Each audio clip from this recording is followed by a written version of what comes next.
जय मसीह साथै नमस्कार।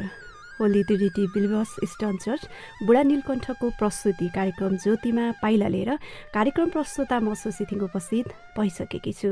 यो कार्यक्रम प्रत्येक हप्ताको आइतबार बेलुकी 4:30 देखि 5 बजेसम्म सुन्न सक्नुहुनेछ भने यो कार्यक्रमबाट समसामयिक विषयवस्तुमा रहेर भलाकुसारी, नाटक, परमेश्वरको वचनबाट उत्साह, जीवन गवाई सुन्न सक्नुहुनेछ।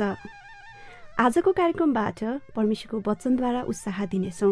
कार्यक्रमलाई सुरुवात गर्न चाहन्छौँ। वचन यो प्रेम पत्र हो बोलको मिठो भजनबाट कार्यक्रम सुन्दै गर्नुहोला।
भजनपछि पुनः स्वागत गर्न चाहन्छु। तपाईँ अहिले सुन्दै हुनुहुन्छ कार्यक्रम ज्योतिमा पाइला। अब हामी परमेश्वरको वचनतर्फ जानेछौँ। होली ट्रिनिटी बिलिभर्स इस्टर्न चर्चका फादर दिपेश सुनवारज्यूबाट।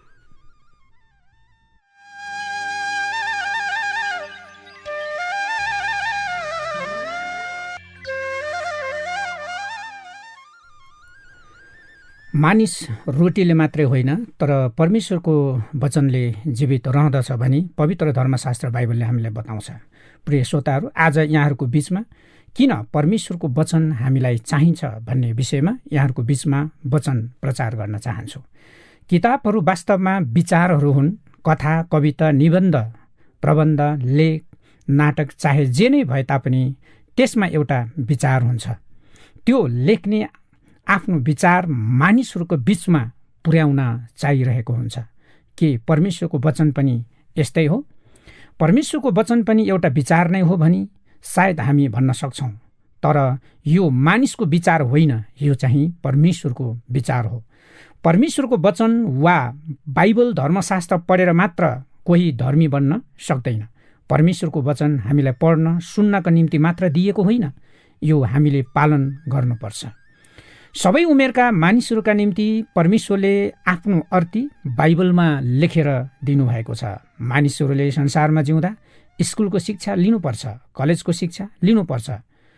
त्यस्तो शिक्षा जागिर पाउनको निम्ति मात्र लिनु हुँदैन र लिँदैन, तर शिक्षा पाएको मानिसले एक सभ्य जीवन जिउन सक्छ। शिक्षाले ज्ञान दिन्छ, मानिसले त्यो ज्ञान प्रयोग गर्न बुद्धि चाहिन्छ, त्यो बुद्धि चाहिँ परमेश्वरले दिनुहुन्छ। उहाँको वचनद्वारा संसारमा अनगिन्ती पुस्तिकाहरू छन्, तर परमेश्वरको वचन बाइबल सबैभन्दा भिन्न र महत्त्वपूर्ण छ। मलाई यस्तो भन्न मन लाग्छ कि बाइबल पढेपछि मात्र मानिसको ज्ञान पुरा हुन्छ।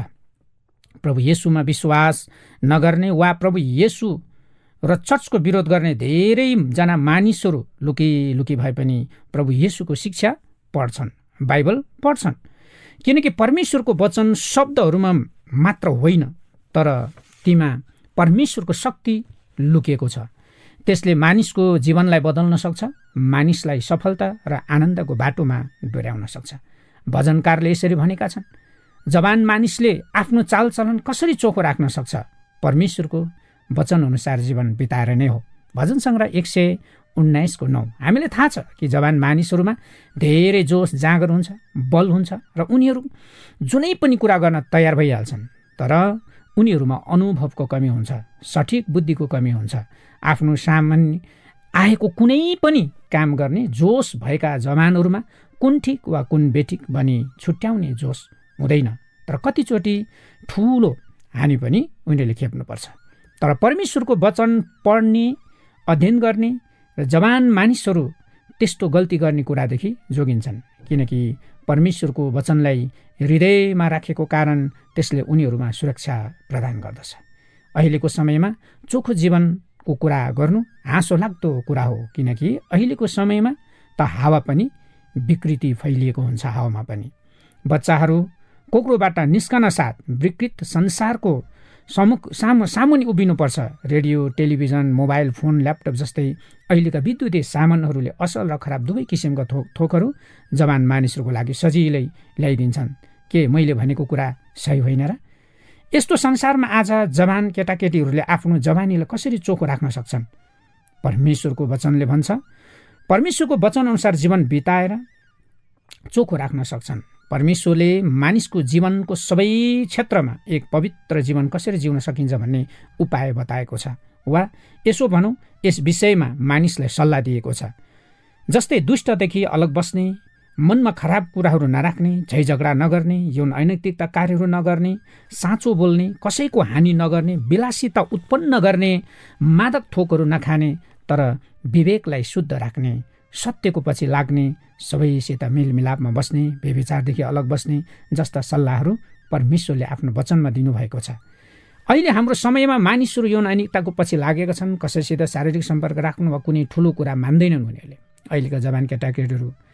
यसैले होला एड्स जस्तो विनाशकारी महामारीको डढेलो आज चारैतिर सल्किरहेको छ। अकालमा जवान केटाकेटीहरूको मृत्यु हुँदैछ। परमेश्वरको वचनले भन्दछ, मानिसको शरीर परमेश्वरको मन्दिर हो, त्यसमा परमेश्वरको आत्माले बास गर्नुहुन्छ। यदि कसैले परमेश्वरको मन्दिरलाई नाश पार्छ भने परमेश्वरले त्यसलाई पनि नाश पार्नुहुनेछ।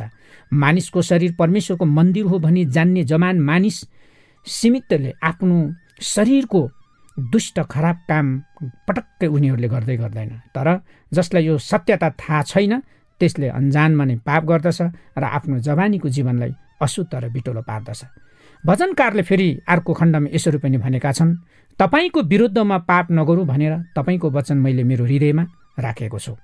जवान मानिसले आफ्ना पापबाट जोगिनका निम्ति साँच्चै परमेश्वरको वचनलाई आफ्नो मनमा राख्नुपर्छ। पापको विषयमा एउटा सत्य कुरा के छ भने, जसले पाप गर्छ उसलाई मानिसहरूले पनि मन पराउँदैनन्। अझ परमेश्वरको नजरमा त झन् ऊ पाप दण्डनीय अपराध हो। पाप र दुष्ट कर्म गर्ने मानिसहरूलाई अरूले मनमनी घृणा गर्छन् भन्ने कुरा हामीले जान्नुपर्छ। पाप कर्म गर्दै रिस ठाडो पारी हिँड्ने मानिसहरूले आफ्नो जीवनको मूल्य घटाइरहेका हुन्छन्। तिनीहरूको निम्ति परमेश्वरको दण्ड तयार छ। तर एकजना जवान मानिसले यदि परमेश्वरको वचनलाई प्रेम गर्छ र त्यसअनुसार जिउँछ भने निश्चय नै उसले चोखो जवानी राख्न सक्छ। जवानहरूलाई परीक्षामा पार्ने धेरैवटा कुराहरू आज चारैतिर छन्। कदम कदममा जवानहरूलाई नाश पार्ने थोकहरू छन्। परमेश्वरको वचनदेखि अनजान वा परमेश्वरको वचन जानेर पनि त्यसलाई परवाह नगर्ने जवानहरू ती परमेश्वरको शिकार परीक्षाको शिकारमा बनेर जिराखेका हुन्छन्। तपाईँ जवान हुनुहुन्छ भने तपाईँको अवस्था नि कस्तो छ? चोखो जवानी कि जुठो जवानी?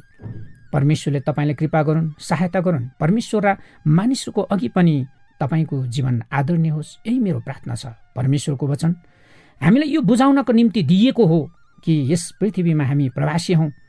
प्रवासी भनेको अर्को देशको मानिस। सायद तपाईँ विदेश जानुभएको छ होला कि अहिले पनि विदेशमै हुनुहुन्छ कि? विदेश भनेको आफ्नो देश जस्तो हुँदैन। त्यहाँ हामी घुम्न वा काम गर्न जान सक्छौँ, तर सारा जीवन त्यहाँ बसिरहन सक्दैनौँ। हाम्रो जन्मभूमिमा मात्र हामी सारा जीवन बिताउन सक्छौँ। आफ्नो देशमा आफ्नो आफन्तहरू हुन्छन्, आफ्नो सरसामानहरू सम्पत्ति हुन्छन्, तर परदेशमा त्यस्तो हुँदैन। पुरा स्वतन्त्रता पनि हुँदैन। परदेशमा जीवन बिताउनेहरूलाई यो कुरा राम्रो थाहा छ। परदेशमा जाँदा हामी तोकिएको समयसम्म मात्र बस्न सक्छौँ।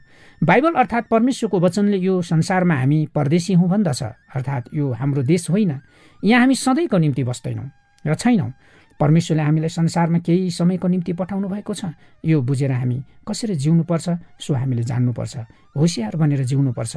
यो परदेशका कुराहरूमा, मनोरञ्जनहरूमा, यहाँको वातावरणमा हामी हराएर जिउनु हुँदैन। परदेशको कुरालाई धेरै माया गरेर त्यसैमा टाँसिएर हामी जिउनु हुँदैन। यो सत्यता पवित्र शास्त्र बाइबलले हामीलाई बताएको छ। तपाईँ कसरी जिराख्नु भएको छ? यो संसारमा म सधैँभरि रहन्छु भन्ने विचार गर्नुभएको छ कि? कति दुःख पनि लाग्दो हो कि संसार एक दिन छोडेर जान पर्दा होइन त? बाइबलले भन्छ, संसार वा संसारमा भएका कुनै पनि थोकलाई प्रेम नगर। यदि कुनै मानिसले संसारले प्रेम गर्दछ भने पिताको प्रेम त्यसमा हुँदैन। किनकि संसारमा भएका सबै थोक अर्थात् शरीरको अभिलाषा, आँखाको अभिलाषा, जीवनको सेखी पिताबाट आएका होइनन्, तर संसारबाट आएका हुन्। संसार बिति जान्छ, तर परमेश्वरको इच्छा पुरा गर्ने चाहिँ सधैँभरि रहन्छ। प्रभु येशूले पनि यो भन्नुभएको छ, स्वर्ग र पृथ्वी बितेर जानेछ, तर मेरो वचन बितेर जाने छैन। परमेश्वरको वचनमा यी कुराहरू कुनै मानिसले भनेका होइनन्, तर जीवित परमेश्वर आफैले भन्नुभएको हो। हामीलाई एक सठिक जीवन जिउनको निम्ति परमेश्वरको वचन चाहिन्छ, किनकि परमेश्वरको वचनले हामीलाई बाटो देखाउँछ। हाम्रो अघि आउने सबै अन्धकारलाई हटाउने ज्योति हो परमेश्वरको वचन। तपाईँले परमेश्वरको वचनलाई पढ्नुभएको छ? कसैले बाइबल पढ्नु हुँदैन, दिमाग खराब हुन्छ भनेका सुनिन्छ, तर यो तिनीहरूको अर्धज्ञानको कुरा मात्र हो। कसैले भनेको कुरा सुनेर तिनीहरू जस्तो उडन्थ्यौला अथवा होहल्ला फैलाएका उनीहरूले मात्रै फैलाएका हुन्। यसो गरेर तिनीहरूले आफ्नो जीवनलाई अन्धकारमा धकेलिरहेका छन्। तपाईँ चाहिँ यसो नगर्नुहोस्। यो संसारमा मानिसको दिमाग बिगार्ने पुस्तक कुनै पनि छैन, वा न त बाइबल नि त्यो पुस्तक हो। पुस्तक पढेर कोही बिग्रिँदैन। भानुभक्तका रचनाहरू पढेर कोही भानुभक्त हुँदैन। देवकोटाका कविताहरू पढेर कोही कवि हुँदैन। बाइबल परमेश्वरको वचन पढ्दा साँचो ज्ञान, परमेश्वरलाई साथै आफैलाई चिन्ने ज्ञान मानिसले पाउँदछ। यसकारण परमेश्वरले हामीले उहाँको वचन दिनुभएको छ, बाइबल। म आफै पनि पवित्र धर्मशास्त्र बाइबल पढ्दै मेरो जीवनलाई रूपान्तरण गर्दै आज एउटा असल जीवन जिउने यात्रामा निरन्तर अगाडि बढिराखेको छु। यहाँहरू सबैजनालाई यो मेरो प्रार्थना छ कि हामी सबैजनाले हरेक दिन बाइबल पढ्ने बानी बसालौँ। बाइबल पढ्नु हाम्रो जीवनको एउटा दिनचर्या बन्न सकेको होस्। बाइबल पढ्नु हाम्रो एउटा आदत बन्न सकेको होस्। वचन पढेर मात्रै हाम्रो जीवनलाई रूपान्तरणको यात्रामा डोर्याउन सकिन्छ। वचन परमेश्वरको शक्तिको आधार हो। जब हामी वचनलाई माया गर्छौँ अनि परमेश्वरको ज्ञानलाई थाहा पाउँछौँ, अनि परमेश्वरको ज्ञानले चाहिँ हामीलाई उहाँतर्फ डोर्याउँछ। जब उहाँतर्फ हामी लाग्छौँ अनि ज्योति अगाडि यात्रा गर्नुहुन्छ, अनि हामी त्यो ज्योतिमा हाम्रो पाइलाहरू अगाडि बढाउँदै जानेछौँ। तपाईँहरू सबैजनालाई आज यो समयमा बोलिएको यो वचनद्वारा आशिष मिलेको होस्। हामी आजकल प्रविधिको समय छ। प्रविधिको समयमा हामी कतिजना मध्येलाई पढ्न आउँदैन भने पनि हामीले वचनहरू चाहिँ अडियो मार्फतबाट सुन्न सक्छौँ। वचन सुन्न सक्छौँ, वचन पढ्नु लगाएर सुन्न सक्छौँ, हामी आफै पढ्न सक्छौँ। हामी जतिसुकै व्यस्त भए पनि दैनिक जीवनमा हाम्रो वचन अध्ययन गर्ने, वचनलाई आदर गर्ने आदत बन्न सकेको होस्। परमेश्वरले यहाँहरू सबैजनालाई आशीर्वाद दिनुभएको होस्। आमेन।